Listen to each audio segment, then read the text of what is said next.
হাসিনার আলাপে টেলিভিশন চ্যানেলগুলো হয়ে উঠেছিল ঘরের উঠোন। 10টা খবরের 8:30টায় থাকতেন তিনি।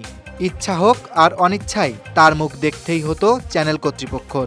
তবে তাতেও মন ভরত না তার। তিনি বিটিভির তৎকালীন বস্তাপচা রদ্দিমার্কা তেলে খবর প্রচারও বাধ্যতামূলক করেছিলেন, যাতে তার কথা তার তরিকা মাফিক জনগণকে দেখাতেই হবে। ঈদ মানেই পর্দায় তার মুখ। 24 ঘন্টার অন্তত 6 ঘন্টা তার দখলে। পদ্মা সেতু, মেট্রো রেল আর এক্সপ্রেসওয়ের মুখরোচক গল্প বলেই থেমে থাকেননি। হরেক পদের বিকল্প রেসিপি, নানা পরামর্শ। গরুর মাংসের বদলে কাঁঠাল খান, পেঁয়াজ ছাড়া রাঁধেন মাংসের পদ, কাঁচামরিচ রোদে শুকিয়ে বোতলে ভরুন, তারপর সারা বছর জলে ভিজিয়ে তরকারিতে দিন।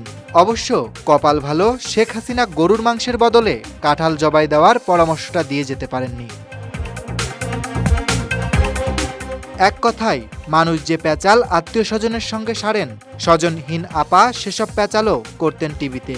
টিভিগুলোকে বানিয়েছিলেন গল্পের হাট, রূপকথার আসর। এমনকি ঈদের আগের দিন যদি গণভবনে তার একটি মুরগি ডিমও পারত, তবে সেটিও হতো খবরের শিরোনাম।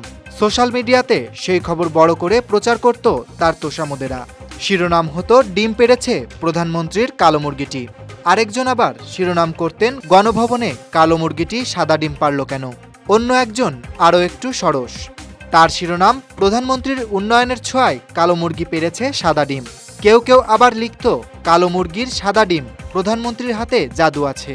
কেউ আবার ফলো আপে সেই খবরের শিরোনাম দিত সাদা ডিম পাড়া কালো মুরগিটিকে কি খাওয়ান প্রধানমন্ত্রী। এখানেই ঘটনার শেষ নয়। দেশসেরা কৃষি প্রতিবেদক এই নিয়ে বানাতেন আস্ত এক ডকুমেন্টারি। শিরোনাম হয়তো থাকতো যে সোনার হাতের ছোঁয়ায় কৃষ্ণ কালো মুরগিও সাদা ডিম পারে। সেই ডকুমেন্টারি হয়তো শুরু হতো এভাবেই, তিনি অমুক কন্যা, তিনি জানেন কেমন করে সংগ্রাম করে কালো মুরগিকে দিয়ে সাদা ডিম পাড়াতে হয়। শুধু এসবই নয়, তিনি হাসলে নিউজ, কাঁদলে নিউজ, হাঁচি দিলে নিউজ, কাশি দিলে নিউজ। দেশের 12টা বাজিয়ে গণভবনের পুকুরে চিতল মাছ ধরলেও সেটি হয় নিউজ। শেষ পর্যন্ত কিছু গণমাধ্যম খুঁজে বের করত গণভবনের লেক থেকে চিতল মাছ ধরা হলো, যে বড়শি দিয়ে সেটি আসলে কোন দোকান থেকে কেনা।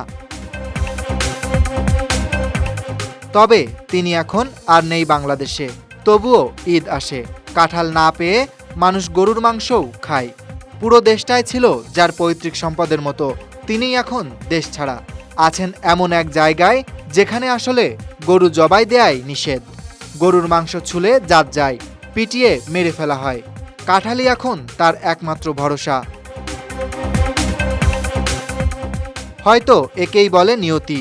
দিল্লির গোপন কুঠুরি, সামনে এক বাটি কাঁঠাল মাংস, হাতে তার এক টুকরো ছেঁড়া রুটি, হয়তো চোখের কোণে কিঞ্চিত জল।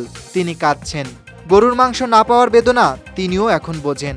বহুদিন তার মুখটিও কেউ দেখছে না পর্দায়, তার অস্তিত্ব এখন কেবল অডিও কল। তিনি আছেন তবুও নেই। একদিন যার দাপটে কাঁপতো ধরা, তিনিই এখন অচ্যুত, অবাঞ্ছিত। Dhaka express desk report.